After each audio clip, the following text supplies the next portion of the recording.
가지 힙한 스타일 너는 좀 단정한 애 같아 나를 만나고서 달라져 힙한 말투를 따라하는 게 cute like pie 동그란 볼살은 빵 같아 I don't know about a lot of things 아직도 I'm young and free all these girls don't talk to me on IG but 관심 So what is up everyone, this is Amit Kumar Tripathi the Max welcoming you to this channel. Let's move with Max. तो उस दिन car का servicing वगैरह तो हुआ था लेकिन कुछ कुछ काम शायद बाकी रह गया, इसी वजह से शायद पापा बुलाए हैं फिर से मैकेनिक को और वो आया हुआ है। नीचे चल रहा है काम। ये रहा ज्योति मोटर्स का खुद का टोइंग वैन आई गेस। यहीं से आए हैं, कुछ मैकेनिक वगैरह चल रहा है नीचे काम कार का। एक मिनट नीचे चल। 햇살에는 하얀 스킨 만질래 so come and sit 내 차 안에서 하자 kiss 한색의 바디 안에 숨겨놓은 line 나의 only one 바지를 내려놔 우리 엄마가 들으면 안 되지만 네가 들으면 해서 난 라임을 따 이번 여름에 마셨던 술은 다 너를 보기 전에 니나 버득한 내년 여름에 나 피나콜라다 내 피나콜라다 바꾸세요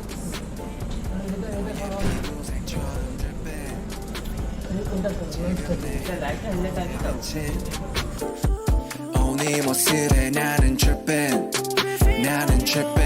자기야 나를 좀 봐봐 아무리 그래도 취하면 곤란해 드링크에 피나콜라다 맘에 안 들어도 마지막 자리야 잠시만 나가서 걷자 오늘이 아마도 여름의 마지막 밤이야 지나가렸음 तो उनको करने दो काम, अपन चलो अपना पढ़ाई करना। अब एग्ज़ाम्स पास आ चुके हैं भाई, अभी तो पढ़ाई करना ज़रूरी है बहुत ज़्यादा। दिन भी चल रहा है थोड़ा सा बोरिंग, लेकिन स्टिल क्लाइमेट जो इतना अच्छा हो रखा है इसी वजह से सब कुछ नॉर्मल चल रहा है। थोड़ा सा तबीयत नासाज ऐसा लग रहा है। चल रहा है बस थोड़ा बहुत normal. All these girls don't talk to me on IG but 관심 없지 Cause you got that yellow skin 햇살에는 하얀 skin 만질래 so come and sit 내 차 안에서 하자 kiss 한색의 바디 안에 숨겨놓은 line 나의 only one 바지를 내려놔 우리 엄마가 들으면 안 되지만 네가 들으면 해서 난 라임을 따 이번 여름에 마셨던 술은 다 너를 보기 전 good morning. जो भी लोगों का बूस्टर डोज देना बाकी है वैक्सीनेशन का, उसको अभी आप कोविन ऐप हो या फिर वेबसाइट में जाके आप रजिस्टर कर सकते हो और जितना जल्दी हो सके जाके दे दो, क्योंकि बहुत सारे हॉस्पिटल्स में फ्री है और बहुत सारे में पेड है। तो it's up to you completely, आप कहाँ पे जाके करना चाहते हो। अगर जल्दी मतलब ऑब्वियसली टाइम ज़्यादा नहीं है या फिर जो बहुत जल्दी खत्म हो जा रहा है इसी वजह से आप अगर चाहोगे तो पेड में भी कर सकते हो, इट्स अप टू यू। नहीं तो फ्री में आपको भी मतलब वही रजिस्टर वगैरह करके जाना है। मैंने देखा है कि कहीं कहीं मतलब डायरेक्टली जाके लोग वैक्सीनेशन के लिए लाइन में खड़े होते हैं और वो सब होता है, वो पता नहीं कितना ऑथेंटिक है। बहुत से लोगों को ऑब्वियसली मिलता होगा या फिर नहीं मिलता होगा। उनमें से कुछ ऐसे होंगे जो लोग रजिस्टर करके आए होंगे तो ऑब्वियसली उनको सबसे ज़्यादा प्रायोरिटी मिलेगा और जो नॉर्मली आके खड़े हुए हैं उनको ज़्यादा नहीं मिलेगा। तो ये ट्राई करो, पहले स्लॉट बुकिंग कर लो, जितना जल्दी हो सके ये बूस्टर डोज लेके आ जाओ, क्योंकि अभी वैसे भी कोविड का केसेस कुछ बढ़ रहा है इधर उधर देश में। इससे पहले कि उड़ीसा के अंदर ये ज़्यादा हो जाए उससे पहले वैक्सीनेशन कर लो अपना। बाकी अभी मैं भी जा रहा हूँ, स्लॉट बुक किया गया था एक्चुअली, मैंने पेड में किया है, तो थोड़ी देर बाद मैं और मेरी मम्मी जाके वैक्सीन लेके आ जाएंगे। तो या अप टू यू, बाकी आप भी जल्दी ले लो। एंड उसके साथ साथ congratulation to us because India 200 crore I guess उतना मार्क क्रॉस कर लिया वैक्सीनेशन का, मतलब 200 करोड़ लोगों को अभी वैक्सीनेशन हो चुका है। So yes congratulations to us. और वैसे भी हम लोग जो भी बोलते हैं मतलब चाइना हो या अमेरिका हो, ये सब पहले वैक्सीनेशन अपना शुरू किए थे, लेकिन हम लोग ही सबसे ज़्यादा सक्सेसफुल हुए हैं और उन लोगों को भी भेजे हैं। तो yes obviously we should be proud of ourselves. तो अभी एक्चुअली ना मैं टाइम लैप्स लगा के रखा था कि मतलब स्काई का एक वीडियो लेना चाहता था, टाइम लैप्स लगा के छोड़ देता 15 मिनट तक, फिर जो घटना होता वो स्पीड में आ जाता। ऑब्वियसली टाइम लैप्स क्या है आपको पता है, लेकिन इसको रखने के लिए अभी जगह नहीं मिल रहा। मतलब ये इसमें मेरा जो दूसरा फ़ोन है ना, ये वाला नहीं है, ये मेरा मतलब ये मेरा फ़ोन नहीं है, लेकिन बताने के लिए बोल रहा हूँ, ये जो फ़ोन है मेरा जो फ़ोन है उसके पीछे एक ऐसा है एक सपोर्ट सिस्टम है, तो फ़ोन ऐसे रखा जा सकता है, लेकिन इसको रखा नहीं जा सकता। इसका वैसे भी नया फ़ोन है, कहीं स्क्रैच वगैरह ना हो जाए उसके लिए भी थोड़ा ज़्यादा डरता हूँ मैं, स्क्रैच होने के लिए डर लगता है। और दूसरी चीज़ उसके पीछे कोई सपोर्ट नहीं है तो रखूँगा कहाँ पे, जहाँ पे रखूँगा स्क्रैच होगा। और अगर पास रख लूँ फिर बारिश का शूट करने के लिए बारिश का पानी भी गिर सकता है, तो वो भी है एक चीज़। तो एनीवे अभी वैक्सीन दे के आते हैं, फिर थोड़ी देर बाद बात करते हैं। ये यूनिट 6 में फ्री के लिए जो आया हो ना, यहाँ पे थोड़ा गड़बड़ चल रहा है। वो बोल रहे हैं कि वैक्सीन ख़त्म हो चुका है।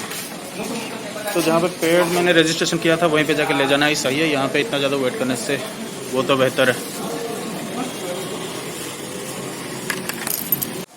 बहुत सारे लोग अभी वापस आ रहे हैं, अंदर वैक्सीन ख़त्म हो चुका है, अभी देखते हैं क्या होता है। यस, थोड़ा सा ज़्यादा ही चिकना दिख रहा हूँ, लड़कियों जैसा तो नहीं दिख रहा।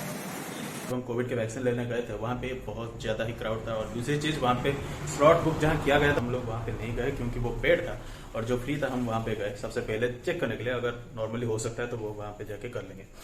तो हुआ क्या, ख़त्म हो चुका था और इसीलिए हमने क्या किया, घर वापस आए। आज सुबह सुबह 5 बजे से लगा हूँ, 8 बजे जाके चांस मिला, एक स्लॉट बुक हो गया, 2 स्लॉट्स बुक हो गए, मेरा और मेरी मम्मी के लिए। हम दोनों ही बाकी थे, बाकी सब हमारे गवर्नमेंट एम्प्लॉइज, उनका हो गया है ऑलरेडी। और अभी आज डुमडुमा के एक हॉस्पिटल में जाके हमारा वैक्सीनेशन करवाना है। तो वैक्सीन वाला चीज़ तो सॉर्ट आउट हो चुका है। अभी दूसरी चीज़, मैं इतना चिकना क्यों बना? ना ही मेरा इतना कुछ ज़रूरी था और ना ही कुछ काम था, ना ही कुछ प्रोजेक्ट्स थे, ना ही कुछ असाइनमेंट्स था, ना ही कुछ ऐसा काम था जिसके लिए हमें दाढ़ी काटना पड़ा। लेकिन हमने काटा क्यों? हमने काटा इसलिए, एक मिनट, यहाँ से शूटिंग हो रहा है तो हमने काटा इसलिए क्योंकि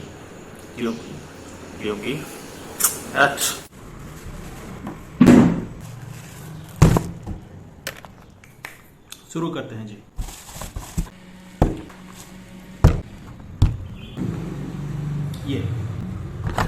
ये सब जो आप लोगों ने देखा, ये मेरे मेडिसिन है। ट्रू डर्मा का सनस्क्रीन जेल, दूसरा है ट्रू डर्मा का bio active depigmenting and skin lightening concentrate and gluten free tablets. तो एक्चुअली ये जो स्किन का प्रॉब्लम है मेरा, ये मेरा बचपन से है। ऐसा नहीं है कि अपने यंग टाइम को आ रहा था या फिर बुढ़ापे पे आ रहा था उसी वक्त ये सब प्रॉब्लम हुआ, ऐसा नहीं है, ये बचपन से। तो मतलब घर पे कोई रिलेटिव हो, वो ज़्यादातर बोलते हैं यार रात को सोया कर, नहीं तो आंखों के नीचे ये जो डार्क सर्कल आता है वो रात को सोता नहीं है इसी वजह से। सबसे पहली बात, मैं रात को जितना सोया होगा शायद और कोई लड़का मेरे उम्र का सोता नहीं होगा, ये पहली बात है। मुझसे ज़्यादा अच्छा नींद भी कोई लेता नहीं होगा। एक चीज़ बोला जाता है कि रात को जगने वाला हर एक लड़का आशिक नहीं होता। Credit goes to Khan sir Patna वाले, और एकदम सही कहा था। रात को सोता नहीं था, देर रात तक जागता रहता था या फिर सुबह तक जागता रहता था। उसका मतलब ये नहीं कि मैं प्यार में पड़ा हुआ था, सिर्फ यही एक बात नहीं था। हालांकि कभी कभी ऐसा होता था, लेकिन ये नहीं है। एनीवे, उस बारे में हम ज़्यादा बात नहीं करेंगे, वो चर्चा कुछ अलग डायरेक्शन में जाएगा। एनीवे, तो वो बात सिर्फ नहीं है, उसके अलावा कुछ ऐसा भी हो सकता है। कोई अपना गोल्स के ऊपर काम कर रहा हो, कोई अपना पढ़ाई कर रहा हो। मैं अपने बारे में ज़्यादा नहीं बोल रहा हूँ, लेकिन जनरली बोल रहा हूँ, व्हाटएवर। ऐसा नहीं कि सिर्फ रात को आप सोते नहीं हो इसी वजह से आपके आंखों के नीचे डार्क सर्कल आते हैं, मुंह में स्पॉट आ जाते हैं। मेरा ये इतना सारा यहाँ पे स्पॉट्स है, ये सब क्या रात को बिना सोए हुआ? सबसे पहली बात, बचपन से ही है मेरा, ये सब प्रॉब्लम मेरा बचपन से है। और डार्क सर्कल आने का सबसे बड़ा जो कारण है, या फिर मुंह पे कहीं पे भी कोई भी स्पॉट्स आने का सबसे बड़ा कारण है, एक तो है ज़्यादा स्वेट, मेरा बहुत ज़्यादा स्वेट होता है। दूसरी चीज़, आपका ब्लड सर्कुलेशन ठीक से अगर ना हो, वो शायद बंद हो गया था जब मेरा स्पोर्ट्स करियर ख़त्म हुआ। मेरा कुछ प्रॉब्लम्स हुआ, अंदरूनी प्रॉब्लम हुआ, जिसकी वजह से मेरा स्पोर्ट्स का करियर मुझे छोड़ना पड़ा। उसके बाद शायद इतना ज़्यादा ब्लड सर्कुलेशन में थोड़ा सा प्रॉब्लम आया होगा। ऑब्वियसली मैं ज़्यादा मतलब एक्सरसाइज या फिर दौड़ना भागना ये सब इतना ज़्यादा करता नहीं था, तो ऑब्वियसली उसमें से भी कुछ इश्यूज आए हुए। और एज की बात, मतलब एज में भी है, एक एज में आपका पिंपल्स वगैरह आते हैं, फिर वो ख़त्म हो जाता है। लेकिन शायद मुझे लगता है उस वक्त मेरे पेरेंट्स में, दुनिया के लोगों में भी शायद इतना ज़्यादा मतलब नॉलेज नहीं था इस मामले में कि अगर ये बहुत ज़्यादा होता है और जितना एज के अंदर ये होना चाहिए उससे उस एज को अगर क्रॉस कर जाता है तो शायद ये मार्क वगैरह रह जाता है परमानेंटली। तो इसके लिए उस वक्त हम डॉक्टर के पास जाके स्किन का कुछ ट्रीटमेंट वगैरह करवा सकते थे, लेकिन वो किसी ने किया नहीं था। मेरे में इतना दिमाग नहीं था, तो मैंने भी नहीं, मतलब उस बारे में सोचा ही नहीं था। वो बाद में सोचा जब मेरा मॉडलिंग वगैरह करियर शुरू हुआ और जब मैंने स्ट्रगल करना शुरू किया इस लाइन में, उस वक्त मैंने सोचा। उससे पहले कभी सोचा नहीं था उस बारे में। बीच में एक डॉक्टर के पास गया था, शायद उनका एक मेडिसिन लिया था, और वो मेडिसिन में क्या, उसका नाम नहीं बताऊंगा, आप लोगों को शायद पता चल रहा होगा। जो अभी बैन हो चुका है वो वाला मेडिसिन, 2 मेडिसिन थे, उसमें से एक बैन हो चुका है। वो बैन होने का सबसे बड़ा रीजन है वो स्टेरॉइड बेस्ड था। और स्टेरॉइड बेस्ड कोई भी आप अगर प्रोडक्ट लेते हो वो एकदम आपका हैबिट बन जाता है। मतलब क्या होता है, अगर आप एक बार उसको, कोई भी प्रोडक्ट अगर उसमें स्टेरॉइड आप अगर खाते हो या फिर उसको लगाते हो कहीं पे, अप्लाई करते हो अपने फेस पे या कहीं पे, जब आप उसको बंद कर दोगे मतलब खाने वाला चीज़ हो उसको खाना बंद कर दोगे, या फिर लगाना वाला चीज़ हो उसको लगाना बंद कर दोगे, तो प्रॉब्लम सबसे बड़ा वहीं पे होता है। जब आप बंद कर देते हो फिर से जितना आपका जो प्रॉब्लम था ना वो डबल हो जाता है उसके बाद। मतलब मेरा ये जो काला काला धब्बा था, मैं कंटिन्यूसली वो सब मेडिसिन लगा रहा था, उस वक्त फेस एकदम क्लियर हो गया था एकदम। मतलब इतना गोरा तो नहीं लेकिन गोरा हो गया था बहुत ज़्यादा। 2014-15 उस बीच का जितना भी पिक्चर है मेरा सबसे ज़्यादा बेस्ट आया, क्योंकि उसमें स्पॉट्स दिखता नहीं था, और जितना डार्क शक्ल और बीच बीच में जो पिगमेंटेशन ये सब एकदम इवन आउट हो गया था। लेकिन प्रॉब्लम क्या हुआ मुझे पता नहीं था, वो स्टेरॉइड बेस्ड या क्या है, उतना नॉलेज वैसे भी मेरा नहीं था, मुझे बहुत बाद में आया। 2017 के बाद मेरा इतना नॉलेज है, उससे पहले नहीं आया था। लेकिन वो बहुत कॉस्टली भी था, तो उसको शायद मैंने 6 या 7 महीना लगाया था, फिर उसको छोड़ दिया था। लेकिन उस 6-7 महीने की वजह से 2-3 साल, अगले 2-3 साल तक मेरे फेस में और भी ज़्यादा डार्क सर्कल रहे, और भी ज़्यादा मतलब काला काला धब्बा अभी तक है। ये आप लोग अगर देख सकते हो यहाँ पे एक लाइन जैसा है, थोड़ा सा दिख रहा है, थोड़ा सा नहीं दिख रहा है, यहाँ पे भी है। ये जो दोनों आए हुए हैं ना, इसे मतलब अपने बालों की तरफ से ऐसे आए हुए हैं, ये दाढ़ी नहीं, ये एक्चुअली एक डार्क स्पॉट है। और ये उसी मेडिसिन को लगाने के बाद हुआ। बहुत बाद मुझे पता चला कि ये सब स्टेरॉइड बेस्ड है और इसको ज़्यादा लगाना सही नहीं था, लेकिन क्या करें, डॉक्टर ने दिया था तो हमने लगा लिया। 2022 में फाइनली अभी मैंने सोचा कि नहीं, एक अच्छे डॉक्टर को दिखाएं। बहुत ज़्यादा मुझे स्पॉट्स आ रहा है, और ये तब मैंने डिसाइड किया जब मेरा वो मॉडलिंग वाला ऑडिशन वहाँ पे जो होने वाला east India super model contest, उसमें सिलेक्शन हो गया। फिर उसके बाद मैंने सोचा कि अभी इसको थोड़ा सा ठीक ठाक करना है, बाकी रहने दो, बाल जो होना है होने दो, बाकी बॉडी में जो होना है वो सब मैं थोड़ा देख लूँगा, लेकिन इसको सही करना जरूरी है। अभी चेहरा खराब हो रहा है, बीच में बिल्कुल भी ध्यान नहीं दे रहा था, ना बालों के लिए ना बालों में, तो अभी तक मुझे ध्यान नहीं है क्या हो रहा है क्या नहीं। वो है तो है, जब नहीं होगा, जब झड़ जाएगा तो झड़ जाएगा, मुझे उससे इतना ज़्यादा अभी फ़र्क नहीं पड़ रहा। पहले बहुत पड़ता था, बहुत ज़्यादा केयर लेता था मैं उसका। लेकिन लोगों को लेना चाहिए, जो भी स्पेशली इस करियर में एंट्री करना चाहते हो, ऑब्वियसली उसको लेना चाहिए। लेकिन मैं थोड़ा सा डिस्ट्रैक्ट हो गया बहुत चीज़ों से, करियर में थोड़ा उथल पुथल उसी वजह से। एनीवे वो सब अलग बात है। और एक सबसे बड़ी बात जो स्किन में प्रॉब्लम होता है, उसका ये भी रीज़न है कि आप डिप्रेस्ड, स्ट्रेस्ड अगर रहोगे तो आपके बालों के ऊपर वो इफेक्ट दिखेगा, फेस में भी दिखेगा। तो उस सब से थोड़ा बच के रहना चाहिए, और एक्सरसाइज वगैरह आपको करना भी चाहिए। जो भी आपको अभी कभी भी अगर ये बोलेगा कि आप रात को सोते नहीं हो, इसी वजह से आपका डार्क सर्कल आता है या फिर फेस में बहुत ज़्यादा आ जाता है स्पॉट्स, तो ये गलत है। आप लोग डायरेक्टली उनको समझा सकते हो, अगर नहीं समझा सकते तो छोड़ दो उनको, इग्नोर मारो उन सबको। मैं भी बहुत बार अभी इग्नोर मारा हूँ, पहले बहुत समझाने की कोशिश कर रहा था। जब मैं उसके बारे में ना बहुत ज़्यादा नॉलेज आ गया मेरा, मैं जब पढ़ाई किया बहुत सारा ये न्यूट्रिशन रिलेटेड और कुछ हेल्थ इश्यूज ये सब के बारे में जब मैंने पढ़ाई करना शुरू किया, उसके बाद मेरे में बहुत नॉलेज आ गया। लेकिन उसको हम दूसरों को हमेशा समझा नहीं सकते, तो इग्नोर मारो। सनलाइट जब मेरे मुंह पे पड़ता है तो मेरा मुंह बहुत ज़्यादा टैन हो जाता है, और ये बचपन से है। मैं स्पोर्ट्स में था, शायद 4 साल तक मैं हाई जंप में टॉप रहा, और स्कूल से ऊपर लेवल बहुत सारे, मतलब उसमें अचीवमेंट्स मेरे बहुत है। लेकिन बाहर हमेशा खेलना, फुटबॉल खेलना, ये सब में मैं हमेशा रहता था, तो उसी वजह से भी फेस बहुत ज़्यादा काला पड़ता था। स्पेशली जो एक्सपोज होकर रहा है, ये वाला एरिया उस वक्त हाफ पैंट पहनता था, तो पैरों का वो मतलब घुटने से नीचे वाला एरिया और फेस और गला, ये सब तो ऑब्वियसली काला पड़ेगा। तो उस सबको सही टाइम पे भी ट्रीटमेंट करना जरूरी है, नहीं तो मेरे जैसे अभी 28 प्लस होने के बाद, 29 को होने के बाद आप अगर जाओगे ट्रीटमेंट के लिए तो वो अलग बात है। हालांकि मुझे इतना ज़्यादा लगता नहीं हूँ, कभी कभी मैं बच्चा जैसा दिखता हूँ, स्पेशली जब मैं दाढ़ी वाड़ी काट देता हूँ, छोटा दिखता हूँ, मुझे पता है। लेकिन छोड़ो, मेरा एज 28 प्लस है, मुझे कोई शर्म नहीं, आई एम सॉरी 29 है, मुझे कोई शर्म नहीं है ये बोलने के लिए। फिगर तो आज तक वैसा का वैसा ही है, उसमें ज़्यादा फर्क आया नहीं। बाकी फेस में आता है, ऑब्वियसली फेस में आता है, ये सही करने का टाइम आ रहा है। इसी वजह से ये जो मेडिसिन वगैरह मुझे दिया गया है ना, इसमें से ये जो ग्लूटेन सी है, इसको रात को एक कंज्यूम करना होता है, वो भी पानी में डाल के, वो जब मिल जाता है फिर उसको पी देना है, ऑरेंज फ्लेवर का है। ये जो ट्रूडर्मा का नाइट क्रीम, इसको भी लगाना पड़ता है मुझे, यही जहाँ स्पेशली जहाँ डार्क सर्कल्स होता है मेरे लिए, वो सब एरिया में इसको लगाना होता है। थोड़ा सा शायद अभी तक ये जो स्पॉट है ये बहुत ज़्यादा दिखता था, ये भी कम हो गया है थोड़ा, और नाक के ऊपर भी यहाँ पे एक स्पॉट आ गया था, ये भी शायद थोड़ा सा कम हो चुका है अभी। एनीवे तो ये शायद थोड़ा सा काम कर रहा है, बाकी देखेंगे 1 महीने बाद।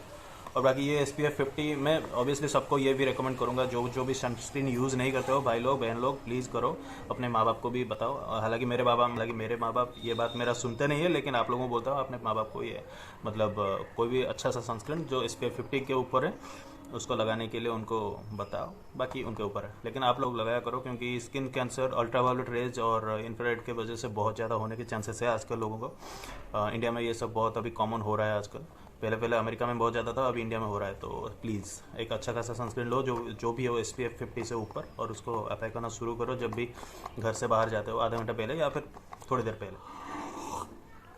तो भाई लोग अभी मेरा टाइम आ गया, अभी मैं चलता हूँ डुमडुमा जहाँ पे मेरा आज वैक्सीनेशन होने वाला है। तो वहाँ से अपना काम ख़त्म करके वापस सकते हैं, फिर कुछ बात करते हैं। तो इसको अभी हम अप्लाई करके निकलेंगे। ये जो राबी चिनाब जैसा एकदम लंबा सा मैंने एक कहानी बता दिया अपने स्किन के रिलेटेड, उस बीच में सबसे अहम हिस्सा और सबसे मेन क्वेश्चन जो था, जहाँ से वो बात शुरू हुआ था, आप लोग भी भूल गए, मैं भी भूल गया। आप लोग भी बोलते हो, अगर किसी को याद है तो वो भी बोलता होगा, यार क्या ब्लॉगर बनेगा रे तू। तो वो क्वेश्चन था कि मैं इतना चिकना क्यों बन गया। यही क्वेश्चन से शुरू हुआ। तो उसका आंसर ये है, जो मैं मेडिसिन लाया हूँ उसको अप्लाई करने के बाद जहाँ जहाँ दाढ़ी और मेरा मुंह था उस वक्त उसके ऊपर वो थोड़ा सा अप्लाई नहीं हो पाता था। इसी वजह से पूरा का पूरा काट दिए, अभी एकदम झाड़ पत्ते सब बंजर कर दिया एकदम ज़मीन। तो अच्छे से अप्लाई हो सकता है, ये वाला एरिया, ये वाला एरिया, ये सब। तो यही है फाइनल जो क्वेश्चन था उसका actual answer. So if you like today's video, then make sure to hit that subscribe button and press the bell icon right next to it. Thank you so much. 나는 trippin' Yellow pina colada 말고는 헤네시에 콜라타 우리 창은 너무나 달라 머리부터 발끝까지 힙한 스타일 너는 좀 단정한 애 같아 나를 만나고서 달라져 힙한 말 그를 따라하는 게 cute like pie 동그란 볼살은 빵 같아 I don't know about a lot of things 아직도 I'm young and free All these girls don't talk to me all night 집어 관심 없지 Cause you got that yellow skin 햇살에